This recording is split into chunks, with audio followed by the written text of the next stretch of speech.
दिल्ली में भजनलाल शर्मा ने बीजेपी के राष्ट्रीय अध्यक्ष से मुलाकात की, रक्षा मंत्री राजनाथ सिंह से मुलाकात की और सूत्र बता रहे हैं कि इस मुलाकात में मंत्रिमंडल गठन को लेकर चर्चा हुई है कि मंत्रिमंडल में किस चेहरे को मौका दिया जाए, खासतौर पर जातिगत फैक्टर को ध्यान में रखते हुए।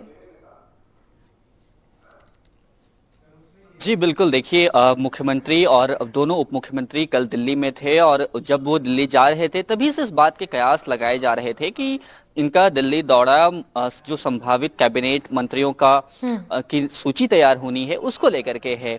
तो कल जब वो यहाँ पहुंचे हैं और उन्होंने राजनेताओं से मुलाकात भी की है, राजनाथ सिंह से मुलाकात की और भी नेताओं से मुलाकात की, तो जाहिर है कि इसमें इस बात पर चर्चा जरूर हुई होगी कि राजस्थान में जब कैबिनेट का गठन होगा तो उसमें कौन कौन से चेहरे शामिल किए जाएंगे।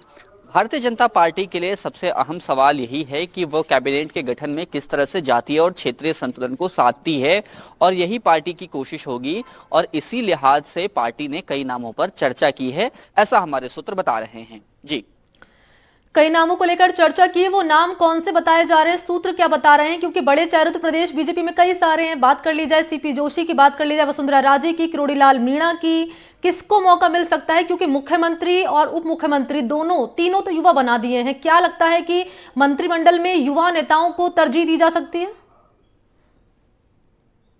जी बिल्कुल, इससे इनकार नहीं किया जा सकता कि मंत्रिमंडल भी जो है वो अपेक्षाकृत युवा होगा, लेकिन कुछ पुराने चेहरे भी शामिल हो सकते हैं और उनमें किरोड़ीलाल मीणा का नाम बहुत तेजी से लिया जा रहा है। बहुत प्रमुख नाम है जो ज्यादा उम्र के होने के बावजूद और पहले उनके पास मंत्रिमंडल का अनुभव रहा है तो उन्हें शामिल किया जा सकता है मंत्रिमंडल में, ऐसी खबरें हैं। उसके साथ साथ जो जाट समुदाय है उससे आने वाले सुमित गोदारा को भी पार्टी कैबिनेट में शामिल कर सकती है, ऐसी चर्चा है। इसके अलावा उदयलाल भड़ाना को मंत्रिमंडल में शामिल किया सकता है। तो ये तीन जो प्रमुख नाम हैं इन पर खूब चर्चा हो रही है। इसके अलावा दक्षिणी राजस्थान से आने वाली दीप्ति माहेश्वरी के नाम की भी चर्चा है, फूल सिंह मीणा के नाम की चर्चा है, विश्वराज सिंह मेवाड़ के नाम की चर्चा है। लेकिन इनके साथ एक बात और है कि या तो दीप्ति माहेश्वरी या फिर विश्वराज सिंह मेवाड़, दो में से कोई एक ही उस इलाके से मंत्री बनेंगे। अब देखना है कि इन दोनों में से आखिरी बाजी किसके हाथ लगती है। और इसके अलावा अनीता भदेल का नाम है, जिनका नाम एक वक्त पे मुख्यमंत्री की रेस में भी लिया जा रहा था, अब उन्हें मंत्री बनाया जा सकता है, ऐसा हमारे सूत्र बता रहे हैं। इसके अलावा इस बार पहली बार चुनाव जीतकर आई नौक्षम चौधरी का भी नाम चर्चा में है। वो युवा हैं, इससे पहले हरियाणा से चुनाव लड़ी थी, हालांकि वहां उन्हें सफलता नहीं मिली थी, लेकिन राजस्थान में आकर के उन्होंने चुनाव में जीत दर्ज की और उनका नाम भी मंत्री पद के लिए लिया जा रहा है।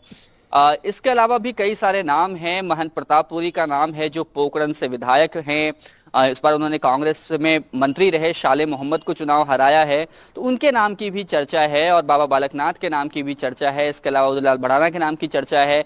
तो इस तरह की चर्चाएं हो रही है। उसके साथ साथ एक चर्चा यह भी है कि क्या पुराने चेहरों को शामिल किया जाएगा, इससे पहले जो मंत्री रहे हैं। तो अगर ऐसा होता है कि पुराने चेहरों को शामिल करने पे पार्टी राय बना पाती है तो फिर ऐसे में अजय सिंह कीलक का नाम हो सकता है, प्रताप सिंह सिंघवी का नाम हो सकता है, झाबर सिंह खर्रा का नाम हो सकता है, कालीचरण सराफ का भी नाम हो सकता है। लेकिन फिलहाल जो हमारे सूत्र बता रहे हैं वो ये बता रहे हैं कि भारतीय जनता पार्टी इस बात की कोशिश में है कि जो नए चेहरे हैं उसको अधिक से अधिक मौका दिया, उन्हें अधिक से अधिक मौका दिया जाए और ऐसे में इन पुराने नाम पर जो पहले मंत्री रहे हैं उन पर थोड़ा बहुत संकट दिखाई देता है। जी मणि, क्योंकि बड़े मंत्रालय सोमू आनंद, गृह मंत्रालय, वित्त मंत्रालय, शिक्षा मंत्रालय, स्वास्थ्य मंत्रालय, इनको लेकर मुझे लगता है ज्यादा कवायद हो रही होगी, ज्यादा जद्दोजहद की जा रही होगी कि ये किसको क्या मंत्रालय दिया जाएगा। इसको लेकर क्या डिटेल मिल रही है? जी देखिए, ये काफी सारे महत्वपूर्ण विभाग हैं जिसका जिक्र आपने किया, शिक्षा विभाग हो, गृह विभाग हो, वित्त विभाग हो, तो इसको लेके अलग अलग चर्चाएं हैं। चर्चा यह भी है कि जो वित्त विभाग है वो मुख्यमंत्री भजनलाल शर्मा स्वयं अपने पास रख सकते हैं और उसके अलावे कुछ महत्वपूर्ण विभागों का बंटवारा किया जा सकता है। देखिए, जाहिर है कि जब दिया कुमारी और डॉक्टर प्रेमचंद बैरवा इन दोनों को उप मुख्यमंत्री का पद दिया गया है तो इनके पास कोई महत्वपूर्ण विभाग रहेगा, इतना तो तय है।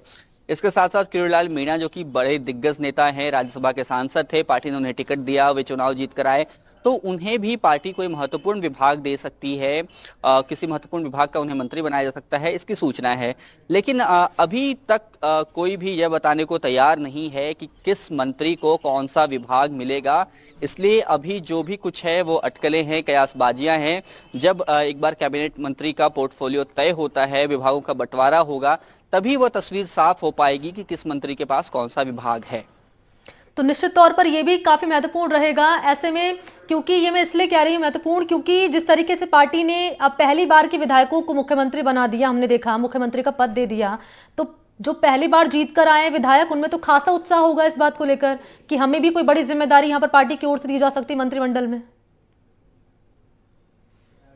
जी बिल्कुल, इससे इनकार नहीं किया जा सकता है। और जैसा कि मैंने बताया कि सूत्र ये बता रहे हैं कि नौक्षम चौधरी को मंत्रिमंडल में शामिल किया जा सकता है। नौक्षम चौधरी पहली बार विधायक बनकर आई हैं, तो जाहिर है कि अगर उन्हें मंत्री बनाया जाता है तो इस तरह के कई और नाम भी इस लिस्ट में शामिल हो सकते हैं, उन्हें भी मंत्री बनाया जा सकता है। भारतीय जनता पार्टी इस बार कई सारे प्रयोग कर रही है और जो सेकेंड लाइन लीडरशिप है पार्टी में वह तैयार करना पार्टी का बहुत महत्वपूर्ण लक्ष्य है। और उसके साथ साथ सीएम के रेस में आगे चल रहे थे, जिसमें वसुंधरा राजे की बात कर ली जाए, जिसमें राज्यवर्धन राठौड़ की बात कर ली जाए, किरोड़ी लाल मीणा की बात कर ली जाए, इन नेताओं को क्या बड़ी कोई जिम्मेदारी दी जा सकती है? क्योंकि यहाँ सीएम का पद तो इन्हें मिला नहीं है।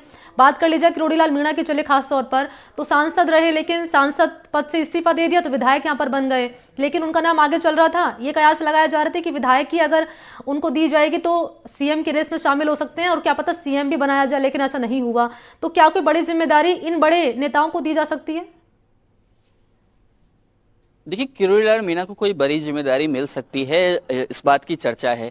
वसुंधरा राजे का जहां तक सवाल है तो न तो इस बात की चर्चा है, न ही व्यक्तिगत रूप से मुझे भी लगता है कि वसुंधरा राजे अब इस मंत्रिमंडल में काम करना चाहेंगी, क्योंकि जैसे आप देखिए कि छत्तीसगढ़ में रमन सिंह को विधानसभा अध्यक्ष की कुर्सी सौंपी गई और अभी पॉलिटिकल कॉरिडोर में इस बात की चर्चा होती है कि वसुंधरा राजे से भी ऐसा कुछ कहा गया था, लेकिन उन्होंने साफ इनकार कर दिया।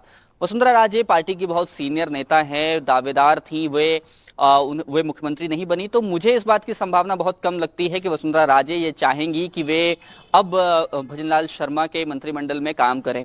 वो विधायक रहना पसंद करेंगी और उसके आगे अगर पार्टी उन्हें कोई और जिम्मेदारी, कोई दूसरी जिम्मेदारी देती है तो वे काम करना चाहेंगी। और इसलिए इस बात की चर्चा भी नहीं है कि वसुंधरा राजे को कहीं से मंत्रिमंडल में शामिल किया जा सकता है, क्योंकि वे खुद नहीं चाहती कि वे मंत्रिमंडल में शामिल हों।